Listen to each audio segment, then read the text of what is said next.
হবিপুর থানার পুলিশের হাতে ফের বাংলাদেশি আটক। ধৃত 5 জনকে মঙ্গলবার মালদা জেলা আদালতে পেশ করে হবিপুর থানার পুলিশ। পুলিশের সূত্রে জানা গিয়েছে, মঙ্গলবার গভীর রাতে হবিপুর থানার বৈদ্যপুর অঞ্চলের মধ্যপাড়া এলাকায় কয়েকজন সন্দেহজনক ব্যক্তিকে ঘোরাঘুরি করতে দেখে স্থানীয় বাসিন্দারা। বিষয়টি সন্দেহজনক মনে হওয়ায় তারা হবিপুর থানায় খবর দেন। খবর পেয়ে দ্রুত ঘটনাস্থলে পৌঁছে পুলিশ 4 জনকে আটক করেন।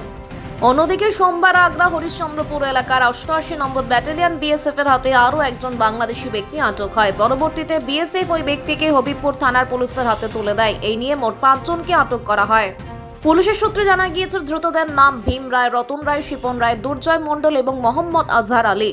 প্রত্যেকের বাড়ি বাংলাদেশের রাজশাহী জেলার বিভিন্ন এলাকায়। মঙ্গলবার ধৃত 5 জনকেই প্রয়োজনীয় আইনি প্রক্রিয়া সম্পন্ন করে মালদা জেলা আদালতে পেশ করা হয়েছে। ঘটনা তদন্ত শুরু করেছে হবিপুর থানার পুলিশ।